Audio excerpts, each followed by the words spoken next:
You're about to watch just one of 10 learning modules from my full Dark Melodic Trap course. And I'm not gatekeeping, so you can access the course in its entirety in my free music creators community. In the free community, you'll be able to access the templates, the sounds, the presets, and the effects so that you could follow along and have a good foundation to start off with. And if you like what you learned from the course, then link up with me live in my live Music Creators Academy. In the Academy, we'll have live Q&A sessions for direct feedback and review with beat critiques. You'll also get access to music and business workshops for you to start growing and developing and scaling your own online presence.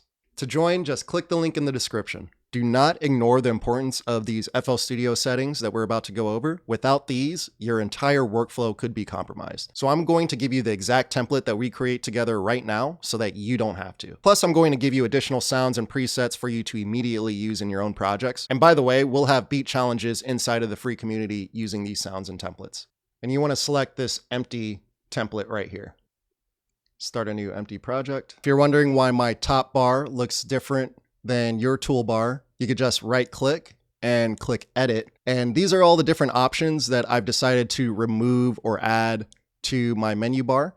But some of the most important things to highlight here is that I have loop recording turned on, and I have blend recording turned on, and I have our recording countdown timer turned on as well. These settings are permanently turned on, and then I drag them out of the menu because I'm not going to turn them off ever. And then I kept all of this here because these are the things that I click on the most. My metronome, sometimes I turn it on, turn it off. My piano roll, you'll also notice that I arranged this differently. So I could click my piano roll, click my playlist, my channel rack, and my mixer. And I have them all in that order because if I click in that order, I can see all of these screens exactly the way that I want, because there's sections on this screen where I can click into the piano roll, I can click the playlist, I could click the channel rack, I could click the mixer and have access to anything and everything on the screen. You'll notice my browser keeps appearing and disappearing. That's just an option right here where you could click auto hide.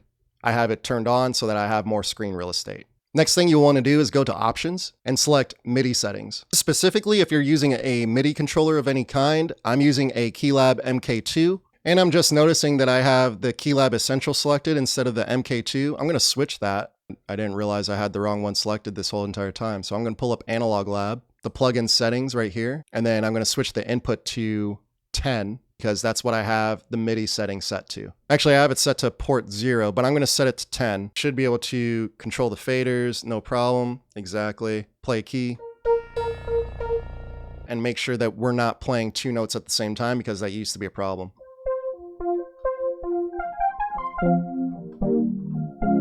Yeah, it's perfect. And then to change the preset, I could switch this to Analog Lab, select preset, use the arrow key, and sure enough, it's changing the presets. Everything's working.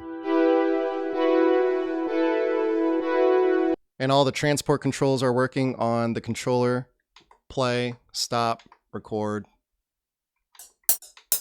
Another recent update in FL Studio 24, the metronome sound. I used to have hi-hat, but that can get confusing with your actual hi-hat that you use inside of your beat. So switch it to pulse and you'll get a better sound. Another tip that might help you out, turn up your hardware signal. That way you're getting solid output from your sound card. And then I like to turn down my FL Studio, and that way I'm getting a solid signal even at low volumes. For audio, just select your interface. If you don't have an interface, I select using ASIO for all and getting the lowest buffer rate that you possibly can. Right here, it's set to 512. I could probably get this down to 128 and be safe, but you want that as low as possible so that you have the smallest amount of latency. I think there's 4 generations of Focusrites. I have the 2nd gen, and then I have a Mo2 M2. This has a little less latency than the Focusrite, but the Focusrite has higher buffer rates. So if I'm running into buffering issues while I'm mixing, I'll switch to the Focusrite. The rest of the screen you pretty much want to copy. Mix in buffer switch, triple buffer, safe overloads, highest priority, mixer for playback tracking, multi-threaded generator processing, multi-threaded mixer processing, smart disable. All of those will help your computer performance. So if you're struggling doing the things that I'm doing on my computer, these things will absolutely help you. General settings, you could copy my settings. You want to copy these settings for making our template. So auto name channels, make sure that is turned off. Auto name effect slots, make sure that's turned on. Auto zip empty channels, I have that turned off. Auto select linked modules, auto zoom, small scroll bars and editors, alternate meter scale. Show startup splash screen is not as important. Restore previous after solo, and create automation clip at playback position. All of these will help your workflow with what I show you. Also under advanced, I have fast sample preview to go through these samples faster. I'll literally play them faster. Now under file, wherever you have your main drum folder, I have mine in music, my drums, drums. Save that, and then it'll pop up in your browser here under audio. So I have drums right here. You also might notice that my FL Studio looks a little different from yours, and I did that through this theme creator right here. Under project, most people ignore this, but this is actually really important for anyone that actually plays keys. The time settings, the PPQ here, the higher this goes, the more sensitive the playability will be with the feeling and the latency and just the timing of when you actually hear the note and when you're playing your key. It will change based on the numbers that you select here. The higher you go, the more calculation FL Studio is doing in between points in time. So it's going to be harder on your CPU depending on your computer. But if you're really struggling with CPU performance and you still want decent playability, 96 is fine. 96 is doable, workable. But what I've noticed is that when I crank this up to 192, this has a more natural feel for me when I'm playing my keys. I can tell when this is turned off and when it's turned on, to the point where I go back in and I immediately prove myself right and realize, hey, yeah, I didn't switch my time settings. But now I have it saved in my template, so it's never an issue.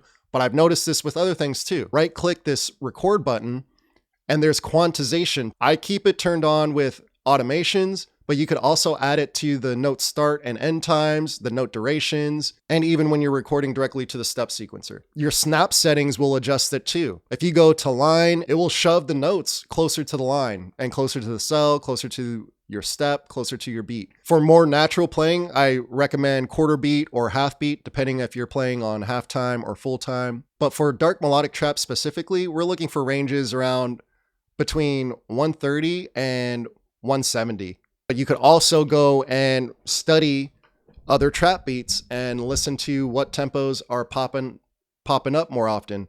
I do this with specific artists. So for example, if I was making beats for Future, I would go through a few Future playlists and write down the key and the tempo. And you'll start noticing patterns. He's hitting a lot of the same tempos over and over again, and a lot of the same keys over and over again.